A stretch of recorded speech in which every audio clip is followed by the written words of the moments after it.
Bonjour à tous et bienvenue sur cette chaîne. Alors comme promis, cette semaine je vais vous présenter ma recette de gyoza. Donc on va les faire vraiment de A à Z parce que forcément c'est toujours meilleur. Il y aura des gyoza traditionnels avec une sauce traditionnelle, donc ces gyoza seront au porc, mais je vous présente également une recette végétale avec une sauce au miso rouge épicé, juste trop bonne. Au moins tout le monde sera satisfait. Je vous laisse avec les vidéos, allez c'est parti.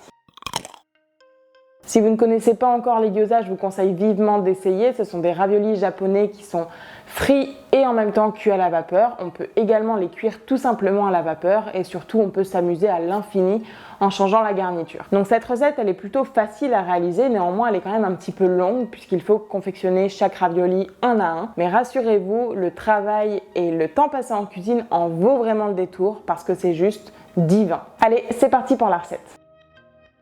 Donc la première chose qu'on commence à faire, c'est réaliser la pâte à ravioles.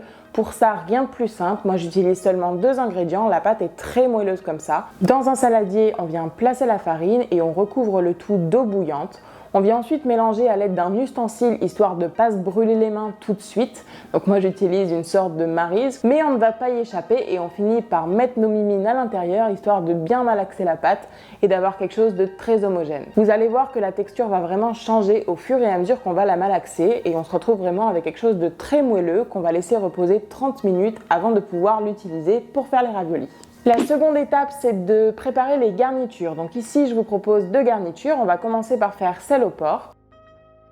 Donc pour les réaliser, vous aurez besoin de porc. Donc moi, j'ai choisi du rôti de porc, mais vous pouvez tout à fait prendre de l'échine ou de la poitrine. On aura également besoin de chou blanc, mais vous pouvez utiliser du chou chinois, de l'ail, du gingembre, de l'échalote, d'un champignon de Paris, de sauce d'huître, de sauce soja, moi j'utilise du tamari, de l'huile de sésame et du saké. La première chose qu'on fait, c'est qu'on va émincer finement le chou blanc et on va le faire cuire 2 minutes à la vapeur, histoire de l'attendrir un petit peu. En attendant, on va pouvoir couper finement l'échalote, l'ail, le gingembre et le champignon de Paris.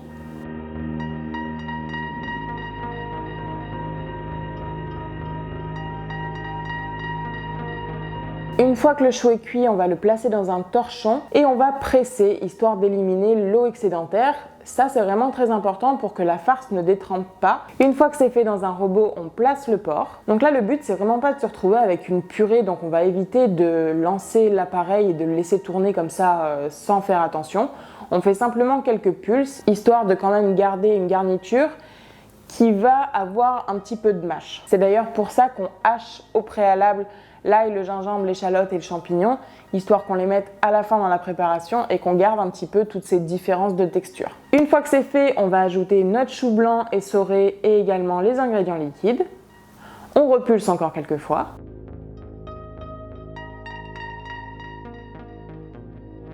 Et enfin, on peut venir ajouter l'ail, le gingembre, l'échalote et le champignon haché. Et on repulse légèrement une dernière fois et on peut réserver cette garniture. Pour la garniture végétale, vous allez voir également que c'est très facile. Donc vous aurez besoin de fenouil, d'asperges, de tofu mariné au tamari. Moi j'utilise celui-ci, mais n'importe quel tofu peut faire l'affaire. Cependant, je trouve que celui-là apporte vraiment un petit plus grâce à son goût. D'un oignon vert, d'ail, de gingembre, de miso blanc, d'huile de sésame et de fécule de pommes de terre. Donc la première chose qu'on fait, c'est qu'on émince très finement le fenouil et on va y ajouter un petit peu de sel et le masser avec les mains, histoire d'en faire sortir un petit peu l'eau.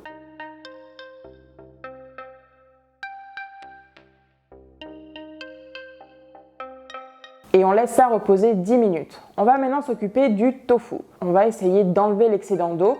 Pour ça, on utilise du sopalin et on place un élément lourd dessus et on laisse reposer ça environ un quart d'heure. Pendant ce temps, on va hacher finement les asperges, l'oignon vert, l'ail et le gingembre. Comme pour le chou blanc, on va venir essorer le fenouil dans un torchon, histoire d'enlever l'excédent d'eau. On vient ajouter la fécule de pommes de terre et on vient émietter le tofu à l'aide des mains.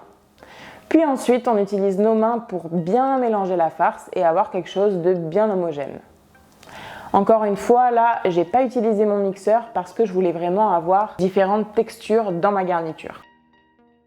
On va maintenant préparer les sauces qui vont accompagner les raviolis et pour ça, c'est vraiment hyper facile. Donc pour faire la sauce épicée au miso rouge, vous aurez besoin de miso rouge forcément, mais vous pouvez tout à fait utiliser un autre miso. On aura besoin également d'ail et de gingembre haché, de graines de sésame, de sirop d'érable, de mirin, d'huile de sésame, de sauce sriracha et enfin un petit peu de tamari. On place tous les ingrédients dans un petit pot, on vient mélanger à l'aide d'un petit fouet et on réserve au frais le temps de préparer les raviolis.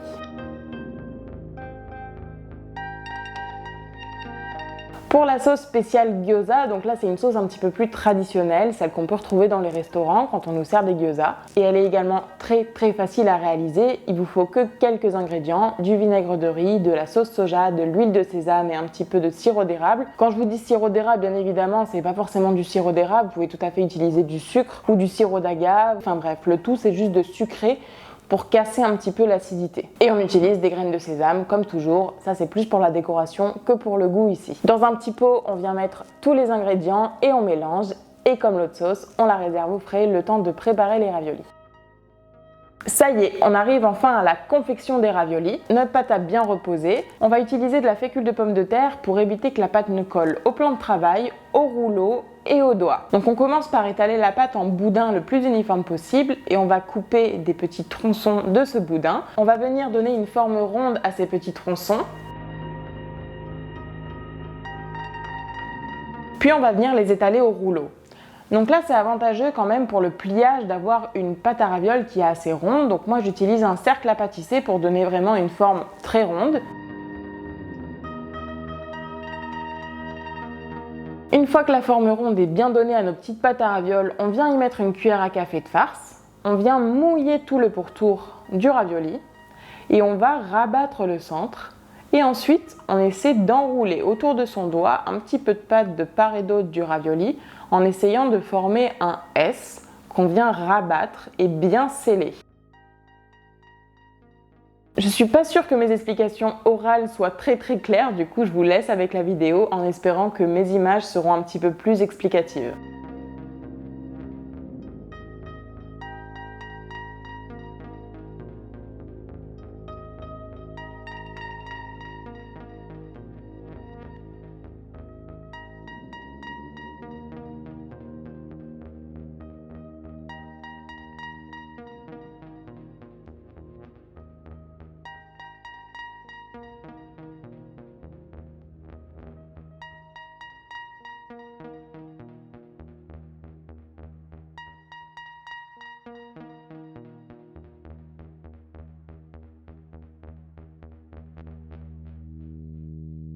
Je vous montre également une autre technique de pliage. Donc là, on s'éloigne un petit peu des gyoza qu'on connaît, mais finalement, ça fait très bien l'affaire. On n'a pas besoin d'avoir des raviolis parfaits. Le tout, c'est qu'ils soient bons à manger. Donc on vient toujours mettre une cuillère à café de farce, on mouille les bords, on rabat les deux côtés ensemble et on les colle bien. Et on vient prendre les deux extrémités et les rejoindre entre elles et les sceller en appuyant bien sur la pâte.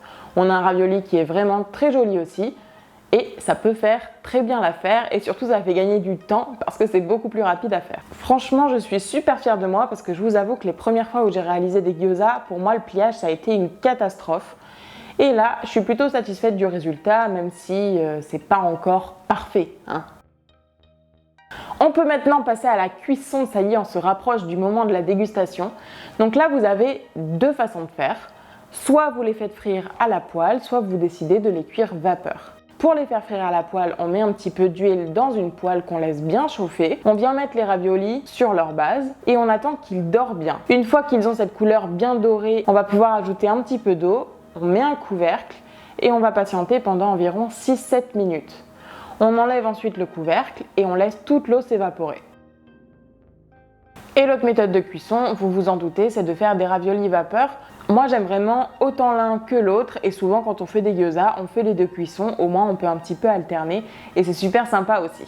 On peut maintenant passer à la dégustation et je vous assure que ça vaut vraiment le détour. J'espère vraiment que cette recette vous plaira et qu'elle vous donnera envie de vous mettre en cuisine. En attendant la prochaine vidéo, je vous souhaite une très belle et bonne semaine et je vous dis à la prochaine. Ciao ciao.